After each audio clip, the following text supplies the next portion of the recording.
அட்சய திருதியை என்பது சித்திரை மாத வளர்பிறை திருதியை நாளில் கொண்டாடப்படும் மங்களகரமான திருநாளாகும்.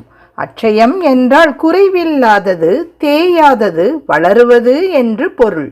இந்நாளில் செய்யும் நற்காரியங்கள், தங்கம் வாங்குதல் மற்றும் தானங்கள் பல மடங்கு பெருகி செல்வத்தையும் வெற்றியையும் நிலைக்கச் செய்யும் என்பது நம்பிக்கை.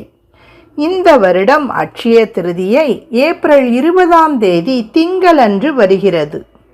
இது செல்வம், வளம், வளர்ச்சி ஆகியவற்றிற்குரிய மகாலட்சுமி மற்றும் விஷ்ணு வழிபாட்டிற்கு உகந்த நாளாகும்.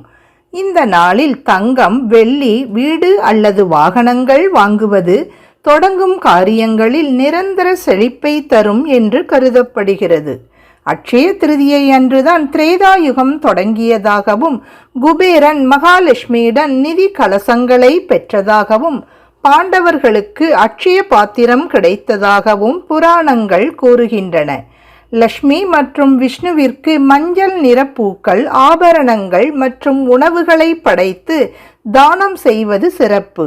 இந்நாளில் ஏழைகளுக்கு உணவு, நீர், உடைகள் போன்றவற்றை தானம் செய்வது புண்ணியத்தை தரும். ஸ்ரீ வேதாந்த தேசிகரால் அருளப்பெற்ற ஸ்ரீ ஸ்துதி மகாலட்சுமியை போற்றி பாடும் 25 ஸ்லோகங்களை கொண்ட சக்தி வாய்ந்த ஸ்தோத்திரம். ஸ்ரீ என்றால் லட்சுமி தேவி, ஸ்துதி என்றால் புகழ் பாடுதல். இது லட்சுமி தேவியின் பெருமைகளை விளக்குகிறது. இது செல்வ வளம், மங்களம், ஞானம் மற்றும் தம்பதியரிடையே ஒற்றுமையை அதிகரிக்க பாடப்படுகிறது. காஞ்சி வரதராஜ பெருமாள் கோவிலில் ஏழை பிரம்மச்சாரியின் திருமணத்திற்காக தேசிகர் பாடியபோது மகாலட்சுமி தங்க மழை பொழிந்ததாக இதன் வரலாறு கூறுகிறது. மானாதித்த பிரதித விபவாம் மங்களம் மங்களனாம் வசபீடீம் மது விஜயினோ புஷயந்தீம் ஸ்வகந்தியா பிரத்யஷானு ஸ்ரவிகா மகிமா பிராத்தினீனாம் பிரஜானாம் ஸ்ரயோ மூர்த்திம் ஸ்ரீயம் சரணத்வாம் சரண்யம் பிரபத்யே.